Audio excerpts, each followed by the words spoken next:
afternoon, everyone. How are you today? My name is Lisa, for those of you who don't know me, and today we are free camping, and I thought I would show you, we're running the Thermomix off the inverter, but thought I'd show you how to make a baked pancake with bacon. Now, I'm not going to show you the bacon part, but I am going to show you the baked pancake part. I'm also going to show you today how to make a 1.5 batch. So if you're not familiar with doubling things or 1.5ing or halving recipes, those sorts of things in your Thermomix, come along because I'd love to show you today how. So I'm going to click start cooking. By the way, you will find this recipe on the UK cookie dough. It's not on the Australian, so you'll have to personalize your cookie dough platform. If you haven't done that yet, I did a video on it the other day. Let me know in the chat below and I will put the link up for that so that you guys can find how to personalize it, so that you, when you search a recipe, actually find more English spoken ones than just the Australian. So preheat the oven to 200 degrees. We've done that already. Place a bowl on the mixing bowl lid and weigh the bowl 60 grams of a butter diced, and then we're putting it into a baking tray. So I'm actually going to put, because I read ahead, I'm going to put the whole baking tray on top. So I have lined my baking tray with baking paper just to make cleanup a bit easier, because we don't have a dishwasher in the Caravan. So I want to do a 1.5 batch, so it's going to have in there 90 grams of butter. Now this is going to go into that 200 degree oven, and it's going to get melted in there and become all bubbly and amazing. So let's just get this butter into it. It does say unsalted. Okay, if you do have salted butter, just a little tip, just skip the salt later on in the recipe instead. All right, so that's a little way you can work around it. There we go, 86 or 87. You'll see the scales move a little bit. That's just because of the movement in the Caravan. It doesn't really matter. Okay, 1 or 2 grams here or there, no big deal. Don't worry about it. Okay, transfer the butter into the baking dish and place in the oven. So I'll do that right now. That's underneath me here. Couldn't live without my oven on the road. So now we're putting into the Thermomix 5 sprigs of parsley. I don't have parsley on the road fresh. I do have chives, which is the next ingredient, but I do have the dried parsley, okay, out of my spice rack, which is still down next to the bed. I haven't lifted it on the wall today. So in that goes, okay, 10 chives cut in pieces. I've got shallots, kind of similar. You just have to make them so they fit down the blade shaft, so about that size. In it goes. I'd love to know in the chat, have you had a go at a baked pancake before? Let us know. I never have. Okay, this is what I love about the Thermomix, is feeding my family. We do love to make the same things. There's comfort in making the same things. However, I'm excited when I find something new, because there's so many new things on Cookie Dough to try that I think the family will eat. So I love that about Cookie Dough. There's always new things to find. Insert the measuring cup, and now it's going to chop speed 8 for 3 seconds. You can hear that that's done early. Okay, and now we're going to scrape down the sides with the spatula. Now I'm just going to show you what that 3-second chop looks like, in case you're not familiar with Thermomix chopping. Look at that. The beauty of owning a Thermomix is you don't have to chop it up by hand. Scrape down the sides. Now we're adding 240 grams plain flour. Now, as I said, I'm going to do a 1.5 batch, so I'm adding into there 360. Now, I am going to use mostly GF. I just don't know that I've got enough, and I am on the last packet, so I may be using normal flour too. We'll see how we go. So 360 is what I'm aiming for. Let's see how close I get. But yes, there are a lot of things you can just swap the normal GF flour into, just not breads. Breads don't work well. There's 250. Just got some other flour here. We'll make up that last little bit. 120 grams more. In that goes. Okay. So now we're going to add some eggs, I think. Let's just get this flour up there first.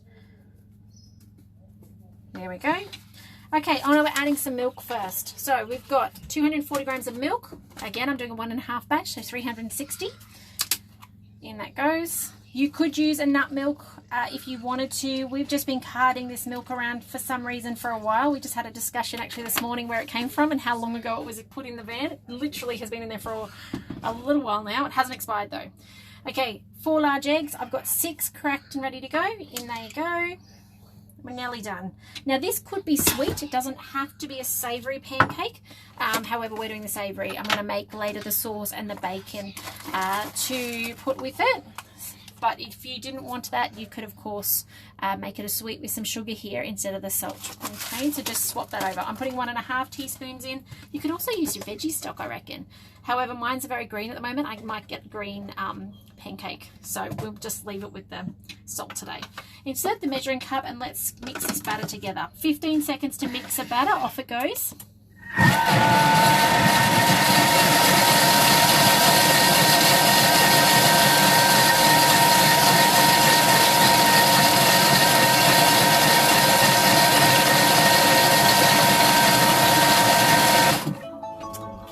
Is actually done. So once the butter's melted, I just had a little squeeze in the oven. Butter's not quite melted yet, but it needs to be beginning to bubble. Remove the baking dish from the oven and carefully brush the melted butter over the base and up the side. So it's in the bottom. You want to spread it around so that it's going to stop everything sticking in there. And then you pour your batter in. Let me show you batter. How amazing and easy. I don't know. Let me just pull you guys down a bit. Look at that. Ready to go in no time. So then from there, you actually make a beautiful, it says clean and dry the mixing bowl. You're going to chop some onions, chop some capers. I do have capers in the Caravan. I'm not going to show you this today, but I will make a video of it so you guys can watch it later. And then you actually are supposed to add some sour cream, which I'm going to use yogurt because we've got some yogurt left over. And then some pepper, and then you put that on top. And then you sprinkle some cooked bacon on top as well. Now, if you have a TM6, let me just give you a tip. You can cook off your bacon in your TM6 using high heat mode. You'll need to go in and pick a recipe like the chicken strips to use that mode. I might do a video on that too, shall I? That's probably a good idea. But yes, you can cook those bacon strips, bacon bits or strips off in your Thermomix, easy enough as well. But I'm going to grab this tray out of the oven. I'm going to finish this recipe off and get it sorted for the kids for afternoon tea. Take care. Do let me know if you're watching the video. Let me know if you've made a baked pancake before, because I never have. So I'm excited to see what it turns out like. And I hope you'll give this a go in your Thermomix. Please reach out if I can help you with anything with your Thermomixing. If you've got questions, if you want to know anything about a Thermomix, please do reach out. I'm here to help. But take care and I'll see you tomorrow. Bye for now. Okay guys, I'm back for part 2 of this recipe. The beautiful baked pancake is in the oven. It's going to cook for the 30 to 40 minutes and we are going to make a beautiful savory cream to go on top of them, and then I'm going to come back later and show you how to cook off once it's all done and ready, because you don't want your bacon to be cold, but I want to show you how to cook the bacon off using the TM6 high heat function. So let's keep going.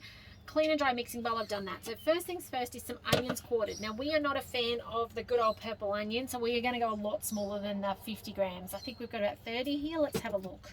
32, 31, yeah. You can see the Caravan's moving a little bit. We are offline, so this is running off the inverter system. Now some pickled capers, and I know you're probably thinking, why have you got pickled capers in the Caravan with you? Because we tend to use them for things like turning mayonnaise into aioli and things like that. So it's always something that I've always got a couple of these in the fridge ready to go at home, so I just chucked one in the Caravan as well. So 2 tablespoons of capers, and they go. And then the next ingredient, as I've mentioned earlier, is sour cream. However, let's just chop these down first, I think. Insert the lid. All right, 5 seconds speed 5, let's chop them down. Here that's pretty much done. In here it's really done at the end. Scrape down the sides, insert the measuring cup and do it again. I never like doing things twice. I don't know about you guys. I'm going to leave it. I'm going to leave it with a bit of chunk. It's actually not that bad really, although you could do it further. So I am going to push it down though, because I want to go on to this sour cream step, and instead of sour cream I'm using yogurt because I'm using what I've got.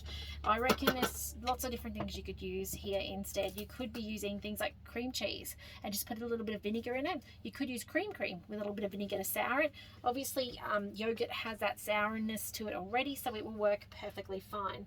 And by the way, if you want to see the video for the yogurt, check a couple of days ago, maybe a week ago. I did that in for you guys one evening, so check that out. Now I am just fishing around the whey. I don't want to put the whey into it because it'll make it too runny. We want this to be able to sit on top of the beautiful baked pancakes. So I'm just trying to get the solids. The whey is what you lose that comes out of yogurt naturally. You kind of can't avoid it. There we go. But it is really good for you. It's high in protein, so it is worth keeping it, using it, stirring it through, things like that. But for today, we don't want it to go too runny. Okay, next, some pepper. Just give it a good shake of pepper, and then I think we're done.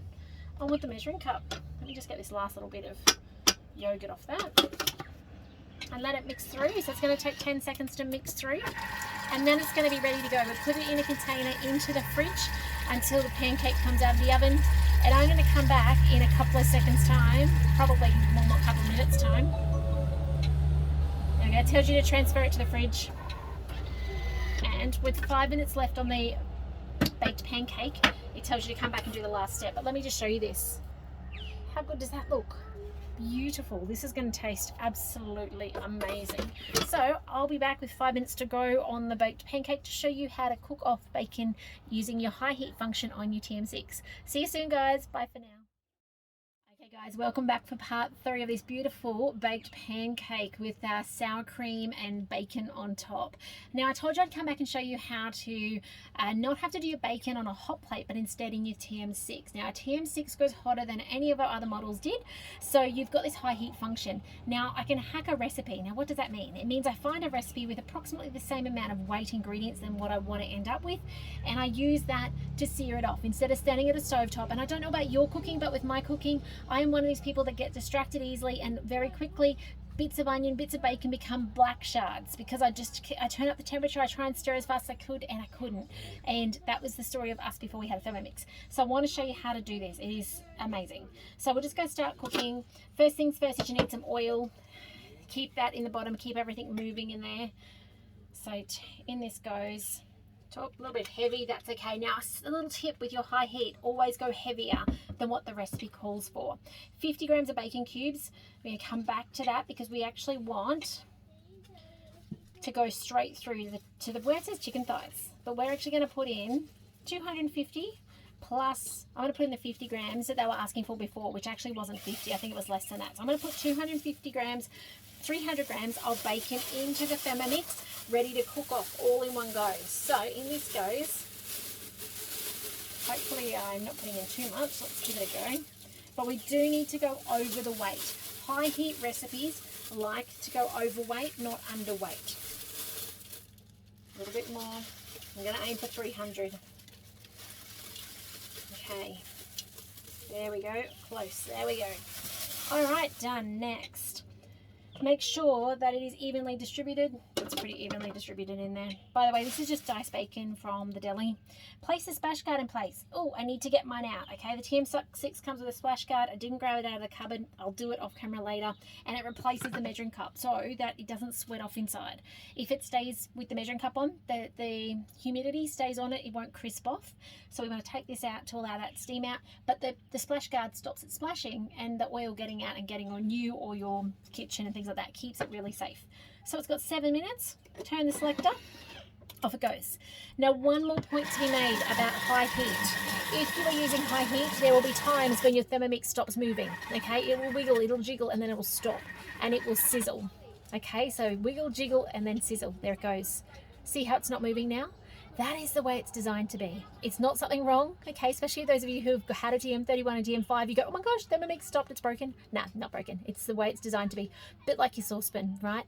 So it will wiggle and jiggle again somewhere through it, and you'll hear it in a second start to sizzle. And that's what we're looking for. You'll see this will go red to tell you it's doing, there it goes. I don't know if you can hear that over the kids outside, they're a bit loud. But it is sauteing now for you. So amazing stir fries in your TM6, amazing sugar stages with your honeycomb and caramels and things like that. Stir frying veggies and meat, it just gets a beautiful browning. There it goes, it's doing the wiggle again. So much different than what we could achieve on our TM31 or our TM5 because it wasn't quite as hot. So that's it from me today. Let me just grab out of the oven now the beautiful baked pancake. And I'll quickly show you what that looks like because it looks quite unique being that it's baked. I'll just put my oven gloves on. Hang on 2 seconds, guys. Whoa, oven door. Try again. All right. Here we go. Check this out. Does that not look absolutely amazing? Do excuse my oven that doesn't cook things overly evenly, because it's a gas oven. Anyway guys, take care. I'm going to plate this up in a couple of minutes when this is all done. Take some photos, show you what it looks like. I hope you'll give this recipe a go. If you like a sweet version, as I said, swap out the salt for some sugar, add some beautiful coulis on top and cream, and it'll be absolutely amazing as well. But take care and we'll see you next time. Bye for now.